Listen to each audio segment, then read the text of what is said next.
Sir ने तो कहा था ऐसा होता है, किताब में ऐसा लिखा था, द हिंदू ने इस तरह लिखा था। गिवन स्टेटमेंट ग्रामर दिखाता है, किताब, टीचर, डिक्शनरी के कहे गए रूल्स नहीं बताते। मैच्योरिटी है, प्लीज समझ लीजिएगा।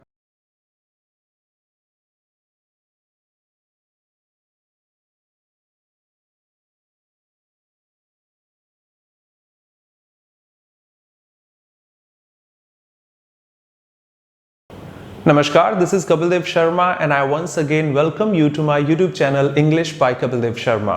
This is not going to be a very long video जैसे अक्सर 40-50 मिनट्स के मेरे वीडियोस रहते हैं। बहुत छोटा सा वीडियो होगा। हाँ, मैं कोई टिप्स और ट्रिक्स मार्क नहीं करूंगा जैसे हम 7 मिनट में ग्रामर फिनिश कीजिए, इम्पॉसिबल। लेकिन हाँ, आप में से कई लोगों के कमेंट्स रहते हैं कि ग्रामर नहीं समझ में आती, नहीं जज कर पाते कौन नाउन है, कौन एडजेक्टिव है, कौन प्रपोजिशन है, ETC। हालांकि वैसे तो इन चीज़ों को मैं डिटेल में पढ़ा रहा हूँ, काफ़ी चीज़ें पढ़ा चुका हूँ, प्लेलिस्ट है, आप चेक कर सकते हैं। लेकिन फिर भी कुछ वर्ड्स मैंने आपसे हमेशा कहे होंगे, अगर आप मेरे चैनल पर हैं तो ये काफ़ी बार आपने सुना होगा कि किसी शब्द का मीनिंग जानना उसकी वोकैबुलरी दिखाता है, ग्रामर नहीं। आई रिपीट, किसी भी वर्ड का मीनिंग जान लेना उसकी वोकैबुलरी डिफाइन करता है, ग्रामर नहीं। ग्रामर किसी गिवन स्टेटमेंट में उस वर्ड का क्या फंक्शन है से डिफाइन होती है। तो मैंने ऐसा कई बार आपसे कहा होगा कि गो को अगर एक झलक से देखा जाए, गो क्या है, तो हमारी डिफॉल्ट एक आत्मा से आवाज आती है, वर्ब है। जरूरी नहीं है कि गो हमेशा इंग्लिश में वर्ब हो। जनरल तौर पर ये वर्ड्स ऑकवर्ड लगते हैं। एक बात और कहना चाहूं जो ऑकवर्ड ना लगे, कि हम वो वीडियो देखना पसंद करते हैं जिसकी हमें नीड है। गाइडेंस से हमें फर्क ही नहीं पड़ता, हमने डिक्शनरी में देखा ऐसा लिखा है, किसी किताब में देखा ऐसा लिखा है, वो उस गिवन स्टेटमेंट के लिए था। इन जनरल मेरे लिखे गए स्टेटमेंट में, मतलब कहीं और हमने जब किसी सेंटेंस को देखा है तो उस वर्ड की फंक्शनैलिटी, ग्रामर चेंज हो सकती है। मीनिंग भले ही वही रहेगा, उसका पार्ट ऑफ स्पीच चेंज किया जा सकता है। तो इन सारे शब्दों को कुछ एग्जांपल्स के सहारे आपको शो करना चाहूं। And I bet you didn't know this कि एट अ ग्लैंस जो हमारे दिल में आवाज आती है कि ये नाउन है, ये प्रोनाउन है, ये एडजेक्टिव है, शायद सेंटेंस उन सारे वर्ड्स की ग्रामर को क्रॉस कर दे। एक बार फिर कहना चाहूंगा, किसी वर्ड का मीनिंग याद करना वोकैबुलरी डिफाइन करता है, ग्रामर नहीं। आप किस शब्द का किस स्टेटमेंट में कहां पर क्या इस्तेमाल करते हैं वो उसकी ग्रामर को डिफाइन करता है। इन सारे शब्दों को जरा कुछ एग्जाम्पल से देखते हैं। जरा इन वर्ड्स के डिफॉल्ट पार्ट्स ऑफ स्पीच आप जज कीजिए और देखते हैं कितनी गलतियां हमसे हो सकती हैं।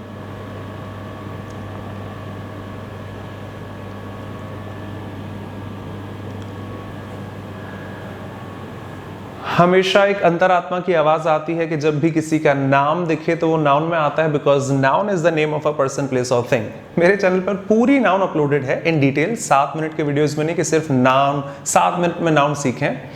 लेकिन मैंने तो आपको नहीं पढ़ाया था कि noun is the name of a person, place और थिंग। क्या डिटेल्स हैं आप चेक कर सकते हैं।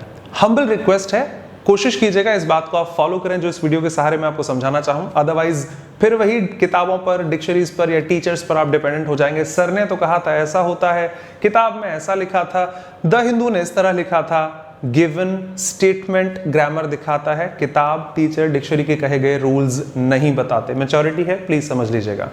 मैं एक बार आपको रिकॉल करूं parts of speech in English. Noun अक्सर जो नाम दिखाते हैं, प्रोनाउन जो नाउन की जगह लिखे जाते हैं, एडजेक्टिव्स जो इन दोनों की ही क्वालिटी, क्वांटिटी या कुछ मीनिंग ऐड करते हैं, वर्ब्स जो एक्शन और स्टेट दिखा सकती हैं, पढ़ा चुका हूं, चेक कर लीजिएगा।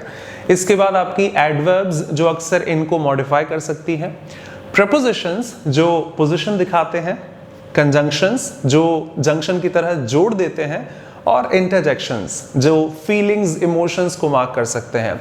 गिवन वर्ड्स में, I bet you didn't know this, given words में फर्स्ट वर्ड कपिल शर्मा, मुझे किसी का नाम दिखेगा तो मेरा डिफॉल्ट आंसर है कपिल शर्मा क्या है, सरनाउन है। ये आत्मा की आवाज हम सबकी नजर से आएगी। कपिल शर्मा क्या है, सरनाउन है, किसी का नाम है, बचपन से रटा है 20 साल से। Now is the name of a person, place और थिंग। अभी जब यूज करेंगे तब सेंटेंस देख लीजिएगा, ठीक है। तो आपके डिफॉल्ट आंसर्स में कपिल शर्मा नाउन होना चाहिए, शायद होगा। अच्छा, सेकंड वर्ड और कैसा चल रहा है, तो बिजनेस भी अच्छा, घर पर भी सब अच्छे, मैं भी अच्छा, सब बढ़िया, ऑल इज वेल। उस गिवन स्टेटमेंट में ऑल प्रोनाउन था, तो नाउन की जगह लिखे गए ये सब चीजों की जगह उसे हम प्रोनाउन कह देते हैं। ऑल शायद प्रोनाउन है। थर्ड स्टेटमेंट में हमने गुड का इस्तेमाल किया है, तो आप अच्छे बच्चे हैं, good boy, very good boy. हम गुड को अक्सर एडजेक्टिव की तरह इस्तेमाल करते हैं, तो आपका आंसर गुड में एडजेक्टिव होना चाहिए। गो जो लिखा है वो तो बचपन की यादें हैं। गो मतलब जाना, वर्ब होती है क्योंकि क्रिया है, एक्शन दिखा सकती है, ETC। अभी देखिएगा गो इंग्लिश में वर्ब हमेशा तो नहीं होती। अच्छा, सर ने पढ़ाया था कि ly लगाकर एडवर्ब्स बनती हैं। आज वो जमाना है जब लाइब्रेरी जाकर बहुत सारी किताबों को पढ़ने में हफ्तों खराब नहीं करने पड़ते, गूगल की सहायता से कुछ तो मिल जाता है। इतना डिटेल में ग्रामर नहीं मिलेगी लेकिन काफी चीजें मिल जाती हैं। चेक कर लीजिएगा, हर वर्ड में ly लगा होने पर वो एडवर्ब नहीं होती। गिवन वर्ड कुछ ऐसी ही कैटेगरी में है। तो आपसे पूछा जाए कावर्डली क्या है, ly लगा है सर, एडवर्ब होती है? शायद कावर्डली एडवर्ब नहीं होता। अच्छा, एट, ऑन, इन क्या होते हैं? तो डिफॉल्ट आंसर प्रपोजिशंस होते हैं सर। एट, ऑन, इन ये सब प्रपोजिशन होते हैं, ठीक है। और जिनसे हम जैसे आउच या ऐसे कुछ वर्ड्स को जिनसे हम फीलिंग्स दिखा सकते हैं, एक्सप्रेशंस दिखा सकते हैं, इमोशंस दिखा सकते हैं, वाओ, व्हाट अ मैच, ये सब हम हमेशा इंटरजेक्शंस में काउंट करते हैं। तो आपके डिफॉल्ट आंसर्स क्या थे या किसी भी स्टूडेंट के डिफॉल्ट आंसर्स क्या थे? सेंटेंस उनको कहां घुमा सकता है, जरा देखिएगा। कपिल शर्मा, मैं भी मानता हूं किसी का नाम है, एट अ ग्लैंस नाउन है इंग्लिश में, लेकिन जब भी आप सेंटेंस पढ़ेंगे तो जरूरी नहीं है कि उसने नाउन की तरह ही फंक्शन किया होगा।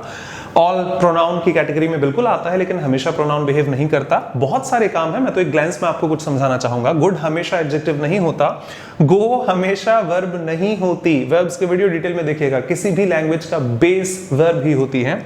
कावर्डली जरूरी नहीं है कि ly लगा होने पर एडवर्ब हो। ऑन, एट, इन ये प्रपोजिशन हमेशा नहीं होते। सिमिलरली आइदर, कंजंक्शन, जरूरी नहीं है कि आप आइदर और जो वर्ड्स थे कंजंक्शन, डिक्शनरी चेक कीजिएगा मेरे पढ़ाने के बाद, और व्हाट फीलिंग्स दिखाने के बाद भी इंटरजेक्शंस में नहीं आता। जरा कुछ वर्ड्स को चेंज करके कुछ रिफ्रेश करना चाहूँ। शॉर्ट वीडियो है, एक वीडियो में कभी इंग्लिश क्या, मैं साल भर से पढ़ा रहा हूँ फिर फिनिश नहीं कर पाया, तो ये टोटका नहीं है, लेकिन इस ग्लैंस में शायद आपको कुछ सोच देना चाहूँ। Must be beneficial for you. मैंने पढ़ा दिया है अपने ही वीडियोस में कि अगर मैं कुछ ऐसा, एक सैंपल है, आप इस तरह के 1000 एग्जांपल्स बना सकते हैं। आपके वर्ड्स आपके हाथ है, मेरा सेंटेंस मेरे हाथ है। एट अ ग्लैंस जिसको हम जानते थे, मैंने इसी में मॉडिफाई करके लिख दिया द कपिल शर्मा शो। काफी लोगों को आंसर पता होगा अब कपिल शर्मा यहां पर क्या है। मैंने लिखा all the players in the team. मैंने गुड के सहारे कुछ भी कह दीजिएगा, फॉर हिज ओन गुड, या कुछ भी कह दीजिए, ओन के बाद मैंने गुड लिखा है। मैंने इनको इन अ गो मार्क किया है। कावर्डली की जस्ट बाद मैं पर्सन लिखना चाहूंगा बिकॉज आता है। ऑन के पहले मैंने एक छोटी सी चीज यूज कर ली, कम ऑन, या कुछ ऐसा मान लीजिएगा, कम इन कह दीजिए। आप ऑन की जगह एक और प्रपोजिशन ले लो, इनको मार्क कर लेते हैं, एक ही बात है। आइदर ऑफ द टीम्स कह दीजिए, आइदर बॉय कह दीजिएगा, या आइदर ऑफ द टीम्स, जो आप कहना चाहें, एक ही बात है। सिमिलरली व्हाट तो अकेला लिखा ही है, मुझे कोई शिकायत नहीं है इससे। मेरे कुछ स्टेटमेंट्स के हिसाब से स्टेटमेंट आप बना लीजिए। The Kapil Sharma show is pretty famous, बहुत फेमस है। All the players rejoice the victory, सब लोगों ने मिलकर खुशी मनाई। अच्छा, फॉर हिज ओन गुड, खुद के भले के लिए, कुछ ये मीनिंग आ जाएगा। He did this for his own good, उसने अपने खुद के भले के लिए किया। जरा एक बार में करके दिखाओ, do this in one go, in a go कह दीजिएगा। He is such a cowardly person, कायर इंसान है। कम ऑन, ठीक है यार, चलो कम इन, अंदर आ जाइए। Either of the teams, either team, और कुछ ऐसे वर्ड्स और व्हाट देख लीजिएगा। बेसिक्स के हिसाब से जो आपने हमेशा याद किए, कई बार पढ़ाया, ये मेरे वीडियोस में भी अपलोडेड है। जब मुझे शो की बात करनी है, शो नाउन है, अच्छा शो, बुरा शो, इनका शो, उनका शो, किसी भी नाउन प्रोनाउन की क्वालिटी क्वांटिटी दिखाने वाले वर्ड्स को एडजेक्टिव कहा जाता है। तो कपिल शर्मा गिवन स्टेटमेंट में, मैं डिटेल में पढ़ा चुका हूं, काफी लोगों ने पढ़ा होगा, कोई नया है तो एक बार चेक कर लीजिएगा। गिवन स्टेटमेंट में कपिल शर्मा एडजेक्टिव है, नाउन नहीं है। ऑल्दो किसी का नाम है, लेकिन सेंटेंस में behaving as an adjective. Oxford की डिक्शनरी में या कैम्ब्रिज में मुझे कपिल शर्मा शब्द ही नहीं मिलने वाला, कोई इंग्लिश का वर्ड नहीं है, लेकिन मेरे गिवन स्टेटमेंट में वो नाउन हो सकता है, एडजेक्टिव हो सकता है, एडवर्ब भी हो सकती है। ऑल द प्लेयर्स में प्लेयर खुद से नाउन है, और किसी भी नाउन की क्वालिटी क्वांटिटी दिखाने वाले शब्दों को एडजेक्टिव्स कहा जाता है। फर्स्ट स्टेटमेंट जिस कपिल शर्मा को हमेशा नाम की तरह मानते थे, नाउन में रखते थे, एडजेक्टिव है। Second statement all is well, जो हम I you we he she they में प्रोनाउन मानते हैं, वो ऑल इंग्लिश में एडजेक्टिव भी होता है। शायद कोई बहुत बड़ी चीज नहीं है। प्लेयर्स हैं, कितने प्लेयर हैं? 2 हैं, 4 हैं, 1000 है, लाख है, सभी प्लेयर्स हैं। नाउन की क्वालिटी या क्वांटिटी दिखाने वाले वर्ड्स को एडजेक्टिव कहा जाता है। ऑल इंग्लिश में प्रोनाउन भी है, ऑल इंग्लिश में एडजेक्टिव भी है, ऑल इंग्लिश में एडवर्ब भी होती है। फॉर हिज ओन गुड, उसने अपने खुद के भले के लिए काम किया। ध्यान दीजिएगा, गुड का मतलब एडजेक्टिव तो होता है अच्छा दिखाने के लिए, और हिंदी में जिसे हम अच्छाई कह देते हैं, भला कह देते हैं, उसे इंग्लिश में गुड एज अ नाउन भी ट्रीट किया जाता है। ऑक्सफोर्ड खोलिए, वेरीफाई कर लीजिए। टीचर्स की मत मानिए, किताबों की मत मानिए, गलतियां प्रिंटिंग मिस्टेक हो सकती हैं। ऑक्सफोर्ड में चेक कीजिएगा, आपको वर्ड्स लिखे मिल जाएंगे। कपिल शर्मा नहीं मिलेगा, लेकिन गुड एज अ नाउन बाखूबी मिल जाएगा। I repeat, for his own good, अपने खुद के भले के लिए, लोगों की भलाई के लिए उसने ये काम किया। फॉर पीपल्स गुड कह दीजिएगा, सेक जिस तरह आप इस्तेमाल करते हैं। गुड इंग्लिश में नाउन भी है, जिसे भलाई कह दीजिए, भले के लिए कह दीजिएगा। गुड इंग्लिश में नाउन भी होता है, वेरीफाई कर सकते हैं। गो तो रटी हुई यादें हैं। गो कम क्या है? तो सर एक्शन होता है, वर्ब होती है। भाई स्टेटमेंट में क्या है? मैंने इसका तरीका आपको समझाया था। For a walk, tell a lie, make a noise, take a bath, etc। अगर आप नहीं देखे हैं वो वीडियोस तो आर्टिकल में चेक कर लीजिएगा, पढ़ा चुका हूं। अदरवाइज ऑक्सफोर्ड में चेक कीजिए, मेरा रेफरेंस वहीं से आता है हमेशा। बिकॉज टीचर्स गलत हो सकते हैं पढ़ाते वक्त, किताबों में प्रिंटिंग मिस्टेक हो सकती है, या डेटा इररिलेवेंट हो सकता है, लेकिन डिक्शनरीज में चीजें गलत नहीं होती, वो भी ऑफिशियल डिक्शनरीज में। इन अ गो, गो इंग्लिश में नाउन है, चेक कर लीजिएगा डिक्शनरी से, उसके बाद मुझे आप कमेंट कर सकते हैं।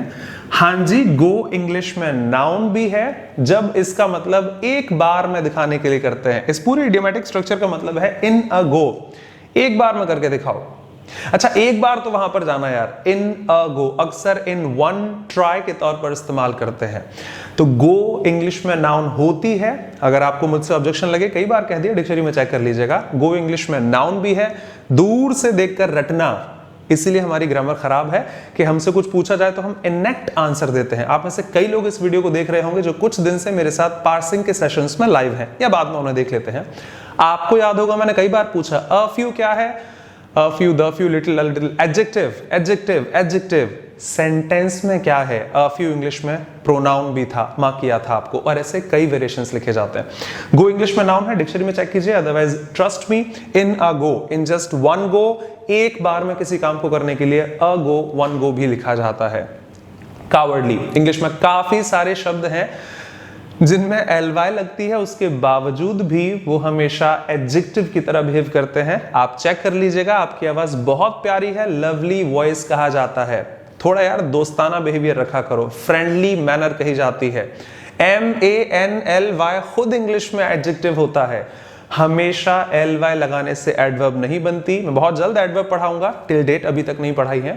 एडवर्ब तो इंग्लिश में ओपन क्लास है। ओपन क्लास मतलब जिस तरह नाउन कोई भी हो सकती है, किसी का नाम कुछ भी हो सकता है, इसी तरह इंग्लिश में ओपन क्लास में ही एडवर्ब्स आती हैं। इंग्लिश में करोड़ों अरबों एडवर्ब्स बनाई जा सकती हैं जो डिक्शनरी में अवेलेबल ना हो।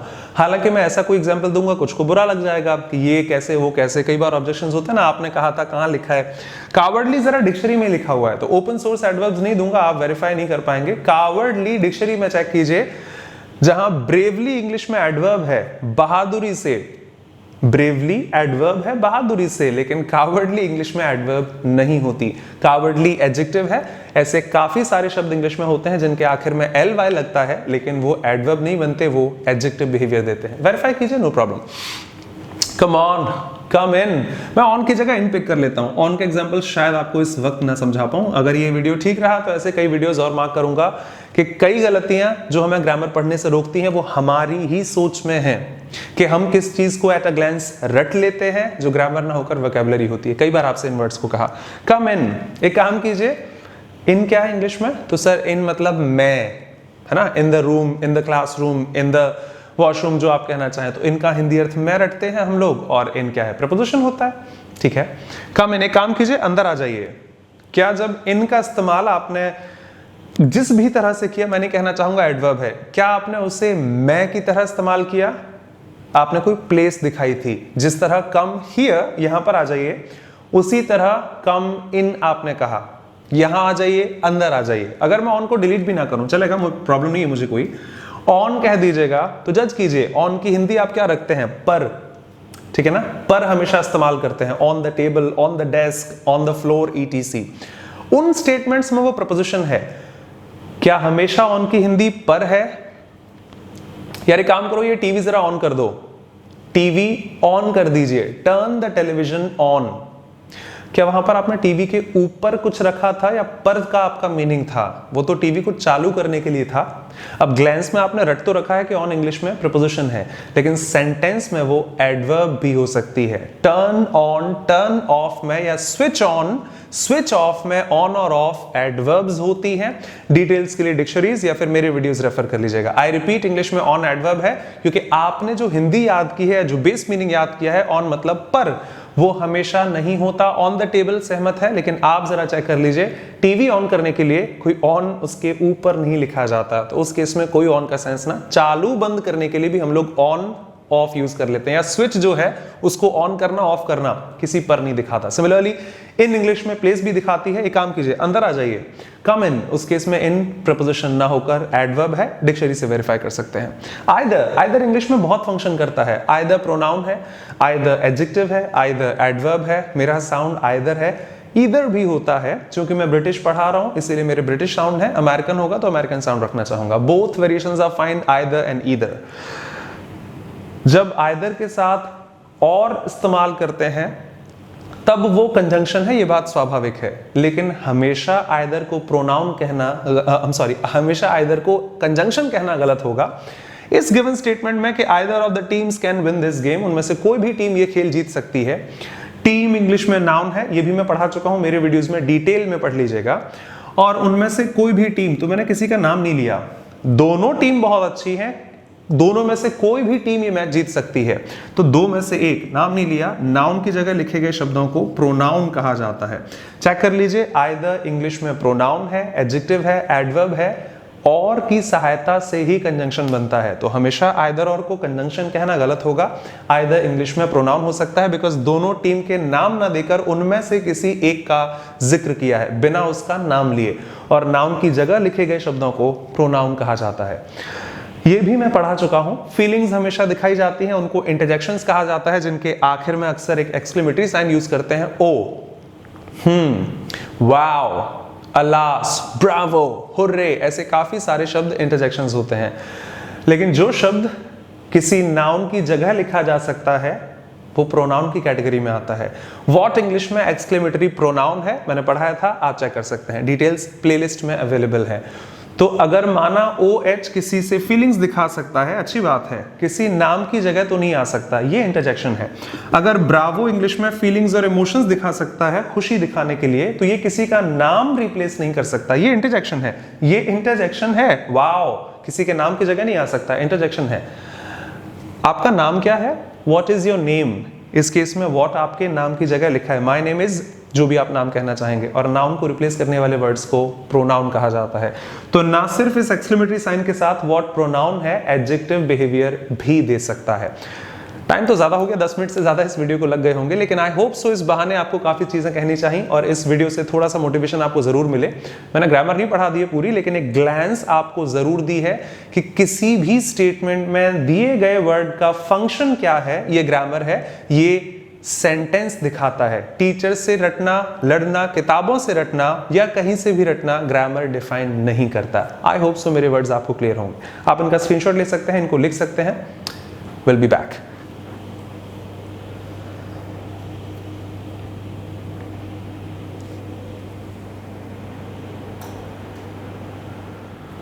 चलिए, तो इस वीडियो के सहारे कुछ तो आपको मार्क किया। आई होप सो ये आप में से काफी, या आशा करता हूं सभी लोगों के लिए बेनिफिशियल रहे कि वो रटना छोड़ दीजिए। आज वो जमाना नहीं है, मैं 2013 से पढ़ा रहा हूं। इंग्लिश की बात की जाए तो 11, 12 या 14 तक भी वो इंग्लिश आती थी कि कुछ 2-3 किताबें पढ़ने के बाद हम जनरल एग्जामिनेशंस, इवन बैंकिंग का स्टैंडर्ड भी इतना हाई नहीं था, क्वालिफाई कर सकते थे। आज 2016 के बाद और प्रिसाइजली 17 और 18 के बाद जो स्टैंडर्ड पहुंचा है वो बहुत ज्यादा ड्रामेटिक है, बहुत ज्यादा ड्रास्टिक है। तो I request all of you, जितने लोग मुझसे कनेक्टेड हैं या जो भी फर्दर आपके फ्रेंड्स और फैमिली कहीं भी हों, अगर आपको एग्जाम क्वालिफाई करने के लिए ग्रामर पढ़नी है तब भी आपको यही पैटर्न, ये कोई अलग चीज नहीं है कि मैंने कुछ मार्क कर दिया, सच्चाई यही है। किताबों में हेडिंग लिखी है आर्टिकल, सिर्फ आर्टिकल पढ़ना आपकी दिमाग को कहीं ना कहीं कन्फाइन करता है कि हम आर्टिकल्स को ही टच करें या उन्हीं को उस नजर से देखें। सेंटेंस अगर कहीं और लिखा हुआ है तो उसकी फंक्शनैलिटी चेंज की जा सकती है। तो इस वीडियो के सहारे मैं आपसे रिक्वेस्ट करना चाहूं, किसी भी वर्ड को देखकर जज ना करें। हाँ, आप उसका मीनिंग जानते हैं कि गो मतलब जाना या आना, वो उसकी वोकैबुलरी है। ग्रामर सेंटेंस में इस्तेमाल उस शब्द को किस तरह किया गया है, इसी चीज से डिफाइन की जा सकती है। आशा करता हूं कि मेरी मेहनत थोड़ी सी काम आए आपको। आप नेक्स्ट टाइम जब किसी स्टेटमेंट को देखें तो उस सेंटेंस के फंक्शन के आधार पर उसको देखें। इसी बात को बेहतर समझाने के लिए बीते कई हफ्तों से मैं पार्सिंग की क्लासेस ले रहा हूं, अलग से प्लेलिस्ट अवेलेबल है, आप चेक कर सकते हैं। अगर आप नए हैं या फिर पुराने भी हैं तो कुछ फॉर्मेलिटीज के साथ फिनिश करना चाहूं कि मेरा म्यूजिक चैनल है, वहां पर जाकर कुछ सॉन्ग्स आप सुन सकते हैं with the same handle Kapil music boy. Instagram पर मैं डेली वोकैबुलरी अपलोड करता हूं, मीनिंग के साथ में pronunciation, Hindi meaning, description, antonyms, synonyms और एग्जांपल स्टेटमेंट। तो आप मुझे इंस्टाग्राम पर फॉलो कर सकते हैं डेली वोकैबुलरी के लिए, same handle Kapil music boy से। ट्विटर का भी सेम हैंडल है, आप चाहें तो फॉलो कर सकते हैं। टेलीग्राम ग्रुप में जरूर ज्वाइन हो जाइएगा, बिकॉज वहां पर काफी सारी डाउट्स अपनी पूछ सकते हैं आप। मेरी तरफ से पीडीएफ, क्लासेस के नोटिफिकेशंस और जो कुछ भी है वो वहां पर कनेक्टेड है। तो आपको डाउट्स अगर रहती हैं आप टेलीग्राम ग्रुप में शेयर कर सकते हैं with the same handle English by Kapil Dev Sharma. Facebook page भी इसी नाम से है। और अनअकैडमी पर प्लस एजुकेटर हूँ इन द बैंकिंग स्ट्रीम। शाम को 7:30 बजे डेली मेरी क्लास रहती है। अगर आप नए हैं, बैंकिंग स्ट्रीम में हैं, तो मुझसे वहां मिलिएगा। Unacademy India's largest and cheapest online learning platform, जहां पर आप किसी के लिए भी एक बार पे करने के बाद उस पर्टिकुलर स्ट्रीम में किसी भी टीचर से कितना भी नंबर ऑफ आवर्स पढ़ सकते हैं। और किसी भी स्ट्रीम का सब्सक्रिप्शन लेने से पहले टोटल अमाउंट का 10% ऑफ करने के लिए आप मेरा कोड यूज कर सकते हैं, that is Kapil sir, KAPILSIR। तो चाहे वो bank, SSC, UPSC, NDA, defence, air force, navy, कोई भी स्ट्रीम क्यों ना हो, सब्सक्रिप्शन से पहले ये कोड यूज करके आप फ्लैट 10% डिस्काउंट पा सकते हैं। Thank you. Looking forward to seeing you in the very next video. This is Kapil Dev Sharma. Always welcome to my YouTube channel English by Kapil Dev Sharma. Thanks a lot.